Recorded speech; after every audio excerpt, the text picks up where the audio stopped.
Là, tu vas mettre toutes les chutes de lard. D'accord. Donc là, on est en train de préparer donc, le lait fumé. Voilà. En fait, le lait fumé, c'est quoi? C'est du lait et de la crème dans lesquels on va faire infuser tout le lard. Voilà, de la poitrine fumée. Et on va mettre du thym, du laurier. Oui. On va mettre les 2 gousses d'ail, alors que tu vas nous éplucher si tu veux. Oui. Tu enlèves le germe également. Et moi ici, je vais préparer, j'ai des baies de genièvre, j'ai de la coriandre et j'ai des capsules de cardamome. Ça marche. Donc tu vas écraser tout ça. Voilà, j'ai passé tout ça au mortier pour faire ressortir toutes les odeurs. Donc le lait fumé, il accompagnera Les dos de truite rose du Brechin, de Monsieur Parrain. Voilà. Et il sera accompagné par la purée de petits pois à la française, un petit déco et les chromesquis de pied de porc. Alors, le chromesquis de pied de porc, c'est quoi? C'est des pieds de porc farcis, enfin désossés, assaisonnés. Et on va les panier à l'anglaise et les frire à la friteuse. Ça va être un petit bonbon. Ça va être un croustillant, ça va apporter du croustillant. Voilà. Il faut à un certain moment pour que les épices infusent. Donc tu le fais bouillir une fois, tu mets un film ou une assiette et tu l'oublies pendant 1 heure sur le côté. D'accord. Ensuite, on va mettre de l'agar-agar dedans pour lier l'ensemble. On le filtrera, on mettra au siphon et on le fait bouillir. Voilà. Alors, on va vérifier la cuisson de nos petits pois. D'accord. Ah, c'est encore un petit peu croquant. Donc ce qu'on va faire, on va en prélever un petit peu tout de suite pour l'élément de décor. D'accord. Et puis le reste, on va le laisser, purée, on va le laisser cuire encore un petit peu. Mon lait commence à bouillir. Hop, je vais l'enlever. Et je vais le laisser infuser tranquillement. Voilà. Mes petits pois sont cuits. Je vais les refroidir. J'ai été rechercher des glaçons pour qu'on ait vraiment une belle couleur bien verte, bien fixer la chlorophylle. Donc là, c'est bon, on va faire le pied de cochon ensuite. Voilà, alors on va préparer notre chromesquis de pied de porc. Donc notre pied de porc, on l'a cuit dans son bouillon avec sa garniture. Ensuite, on l'a désossé. Je vous rappelle que dans un pied de cochon, il y a à peu près 32 os, bah, tu vois, en blanc encore. D'accord. On l'a logiquement désossé. Voilà. Ensuite, on va le couper en brunoise. Alors après, c'est pas forcé que ce soit régulier. Parce qu'on va rafricasser notre pied avec tous ces éléments de... Oui, tu vas le refaire revenir. Voilà, pour l'aromatiser, pour lui donner un peu vie, si je peux m'exprimer ainsi. Oui, là, c'est vrai que voilà, c'est du pied de cochon, il est brut, il est cuit, mais c'est brut. Voilà, alors c'est très bon en soi, mais quand on va y rajouter toutes ces garnitures, ça va être encore meilleur. Et après, tu vas en faire un chromesquis, donc il va être tout croustillant. Alors, c'est quoi un chromesquis? C'est un beignet croustillant, un peu liquide à l'intérieur. Ah oui, ok. Enfin, un peu liquide, moelleux à l'intérieur. Oui, c'est ça. Croustillant autour, moelleux à l'intérieur. Donc tu mets un peu d'huile d'olive. Tu veux que je mette quoi? Échalote d'abord? Ouais, vas-y, échalote.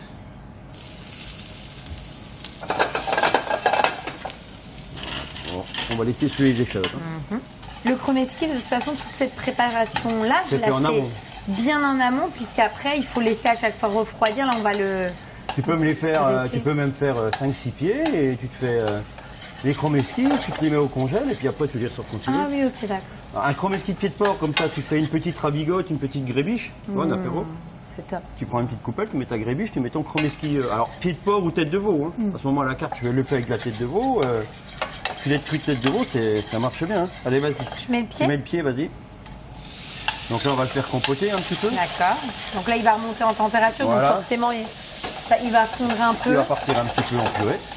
Toi, c'est un produit que tu aimes bien, le pied de cochon? Ouais, le pied de cochon, depuis que j'ai fait mon apprentissage aux abeilles, on a un pied de cochon à la carte. Ça fait 30 ans qu'il est à la carte. D'accord. Voilà. Alors là, tu vas nous mettre dedans la graine de moutarde torréfiée. Je mets pas tout. Non, tu mets pas tout. Tu en mets 2 bonnes pincées. D'accord. Encore une. Voilà, ça va nous amener un petit parfum supplémentaire. D'accord. Donc ça, c'est de la graine de moutarde sèche qu'on aura passée dans une poêle sèche pour la faire griller. De même que tu ferais avec des noisettes. D'accord, pour avoir ce goût torréfié. Voilà. Et là, forcément, tu vas mettre de la moutarde à l'ancienne. De la moutarde à l'ancienne. Parce que pied de cochon et moutarde, en général, ça se marie super bien. Complètement. Et on va finir avec un peu de persil ciselé. Persil frais, juste ciselé une fois. Pas haché comme on voit généralement, parce qu'on fait sortir toute la... Ouais, ciselé en une fois. Allez, une petite pointe de sel. D'accord. Bon, c'est bien, c'est bien. Et un petit peu de piment. Amener un petit peu de peps.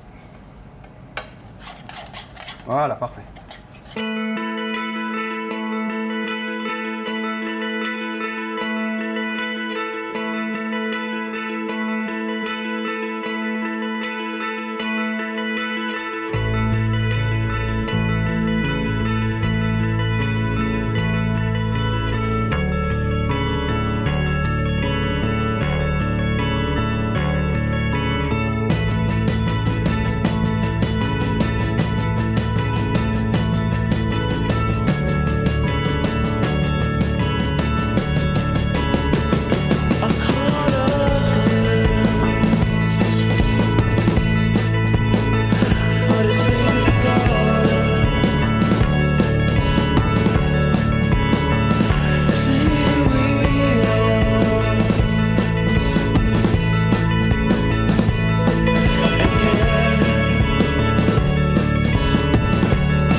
truites du coin avec pied de cochon, les fumées. C'est trop bon. Oh, c'est excellent. J'adore. J'aime beaucoup ce mariage, effectivement, pied de cochon et truite. C'est excellent. Et alors, ton petit lait fumé avec la petite purée de petits pois, tout est bon. Et ça fonctionne super bien, j'aime beaucoup. Pour accompagner ce plat, tu es parti sur quel vin? On a pris un petit chablis. On va amener un peu de douceur. Ça va être très bien avec le pied de cochon et ça va être très bien avec la truite aussi. On est au nord de la Bourgogne. Et en dessert, tu es parti sur quoi? Donc en dessert, on va faire un petit sablé fraise rhubarbe revisité avec du brebis du bout. Super, produit de saison. Voilà. Allez. Voilà.